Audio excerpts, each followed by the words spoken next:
আলহামদুলিল্লাহ, নামাজের ওয়াজিব 14টি। গত ভিডিওতে আমরা নামাজের ওয়াজিব 14টি থেকে 7টি আপনাদের সামনে উপস্থাপন করেছি।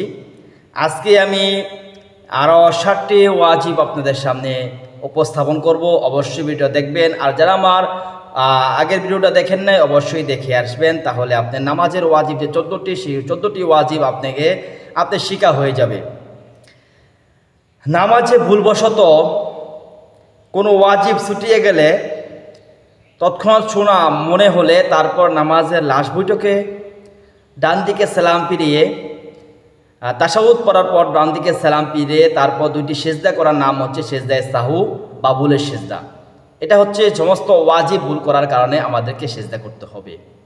গত জুমায় আমরা 7টা ওয়াজিব সম্পর্কে বর্ণনা করেছিলাম, বিস্তারিত আলোচনা করেছিলাম। আজকেও আপনাদের সামনে আরও 7টি ওয়াজিব সম্পর্কে আপনাদের সামনে আলোচনা করব।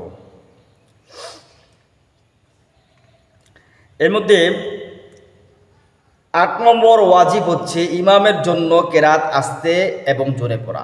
ইমাম কিন্তু কোনো নামাজের মধ্যে আস্তে কেরাত পড়ে, আবার কোনো নামাজের মধ্যে জোরে কেরাত পড়ে। আস্তের জায়গা জোরে পড়লে আবার জোরের জায়গা আস্তে পড়লে তাহলে কি করতে হবে? ইমাম সাহেব যখন সেজদায়ে সাহু করতে হবে, ভুলের সেজদা করতে হবে ওয়াজিব তরক করার কারণে। এজন্য নামাজের তারতিবকে খেয়াল রাখতে হবে। যেখানে ইমাম সাহেব আস্তে পড়ার কথা ছিল সেখানে আস্তে পড়তে হবে, যেখানে জোরের পড়ার কথা ছিল জোরে পড়তে হবে। যদি ভুলবশত কোনো সময় আস্তে জায়গা জোর হয়ে যায়, জোরের জায়গা আস্তে হয়ে যায়, তাহলে সেজদায়ে সাহু করতে হবে। নামাজের লাশ বৈঠকে তাশাহুদ পড়ার পর ডান দিকে সালাম ফিরিয়ে তারপর 2টি সেজদা করতে হবে। তারপর 9 নম্বর যেই ওয়াজিবটা আছে, বেতরের নামাজে দোয়ায়ে কুনুত পড়তে হবে। বেতরের নামাজের মধ্যে আমরা কিন্তু দোয়ায়ে কুনুত পড়ি। বেতরের নামাজে 3 রাকাত নামাজ বিশিষ্ট যখন আমরা নামাজ পড়ি বেতরের নামাজ, তখন 3য় রাকাতের মধ্যে সূরা ফাতিহা পড়ার পর, সূরা মিলানোর পর আল্লাহু আকবার বলে তাকবীরে তাহরিমা বেদে তারপরে কিন্তু আমরা দোয়ায়ে কুনুত পড়ি। এই দোয়ায়ে কুনুতটা আমরা বেতরের নামাজে দোয়ায়ে কুনুত পড়তে হবে। তারপর 10 নম্বর হচ্ছে কোনো দোনো ঈদের নামাজে 6 তাকবীর বলা। ঈদের নামাজের মধ্যে 2 রাকাত নামাজ আমরা পড়ি। 2 রাকাত নামাজের মধ্যে প্রথম রাকাতের মধ্যে অতিরিক্ত 3টি তাকবীর বলি, দ্বিতীয় রাকাতের মধ্যে অতিরিক্ত 3টি তাকবীর বলি।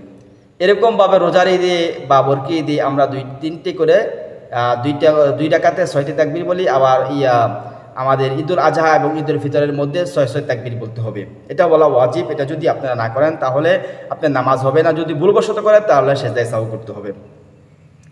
তারপর 11 নম্বর হচ্ছে প্রত্যেক ফরজ নামাজের প্রথম 2 রাকাতকে কেরাতের জন্য নির্ধারিত করা। প্রত্যেক ফরজ নামাজের মধ্যে আমরা খেয়াল রাখতে হবে, ফরজ নামাজের প্রথম 2 রাকাতের জন্য কেরাত নির্ধারিত করতে হবে এবং দ্বিতীয় রাকাতের জন্য কিন্তু কেরাত নির্ধারিত নেই। প্রথম 2 রাকাতের মধ্যে সূরা মিলাতে হবে, দ্বিতীয় 2 রাকাতের মধ্যে কিন্তু সূরা মিলানো যাবে না। যদি 4 রাকাত নামাজ বিশিষ্ট হয় তাহলে প্রথম 2 রাকাতের মধ্যে সূরা মিলাতে হবে, আর দ্বিতীয় 2 রাকাতের মধ্যে কিন্তু সূরা ফাতিহা পড়েই আমরা কি করব? রুকুর মধ্যে চলে যাব। তারপর 12 নম্বর হচ্ছে প্রত্যেক রাকাতের ফরজগুলো তারতিব ঠিক রাখা। প্রত্যেক রাকাতের যে ফরজগুলো আছে সেটাকে তারতিব আছে, সে ধারাবাহিকতা আছে। সেই ধারাবাহিকতাকে আমাদেরকে ঠিক রাখতে হবে, তারতিব ঠিক রাখতে হবে। দেখা যায় তারতিব ঠিকঠাক রাখে যদি আমরা ফরজ আদায় করি তাহলে আমাদের ফরজগুলো আদায় হবে না। আমাদের সমস্ত রাকাতের মধ্যে যে ফরজগুলো আছে সমস্ত ফরজের তারতিব ঠিক রাখতে হবে। আর প্রত্যেক রাকাতের ওয়াজিবগুলোর তারতিব ঠিক রাখা। প্রত্যেক রাকাতের যে ওয়াজিবগুলো আছে সেই ওয়াজিবগুলোরও আমাদেরকে তারতিব ঠিক রাখতে হবে। ফরজগুলোর তারতিব ঠিক রাখতে হবে, ওয়াজিবগুলোর তারতিব ঠিক রাখতে হবে। যদি কোনো ভুলবশত কোনো তারতিবের বেখেলাফ হয়ে যায় তাহলে আমাদের কি করতে হবে? সেজদায়ে সাহু করতে হবে। তারপর 14 নম্বর হচ্ছে আসসালামু আলাইকুম বলিয়া নামাজ শেষ করা। আসসালামু আলাইকুম বলিয়া আপনার নামাজ শেষ করবো। যখন সালাম ফিরাবো তখন আমাদের খেয়াল রাখতে হবে আমাদের সিনা কিন্তু ঘোরা যাবে না, সিনা ঘোরানো যাবে না, আমাদের কি মুখমণ্ডলটা ঘুরবে। তারপর এভাবে সালাম ফিরাবো, আসসালামু আলাইকুম ওয়া রাহমাতুল্লাহ বলে। এই যে এখানে হাড্ডি আছে এই হাড্ডির দিকে আমাদের নজর থাকবে। অনেকে দেখা যায় আসসালামু আলাইকুম রাহমাতুল্লাহ বলে একটা বাইরের দিকে চেয়ে ফেলে, এটা হবে না। আবার আসসালামু আলাইকুম ওয়া রাহমাতুল্লাহ বলে আমাদের এখানে পর্যন্ত সালাম ফিরাতে হবে। অনেকে দেখা যায় আসসালামু আলাইকুম রহমতুল্লাহ বলে বাইরের দিকে দেখে ফেলে, এটা কিন্তু হবে না। এভাবে সালাম ফিরাবো আমরা যেভাবে আমি দেখিয়েছি আপনাদেরকে। এই বেখলাফ যদি হয়ে যায় তাহলে আপনাদেরকে অনিচ্ছাকৃতভাবে হলে সেজদায়ে সাহু করতে হবে এবং ইচ্ছাকৃত হলে আপনাদের নামাজই হবে না। আল্লাহ রাব্বুল আলামিন আমাদের নিজেরকে আমল করার তৌফিক দান করুক এবং শেয়ার করে সকলের কাছে পৌঁছে দেখ। আর যদি আমার এই ভিডিওর কারণে আপনার যদি একটু উপকার হয়ে থাকে তাহলে আমার চ্যানেলটা সাবস্ক্রাইব করে রাখতে পারেন, লাইক কমেন্ট এবং শেয়ারের মাধ্যমে আমার উৎসাহিত করতে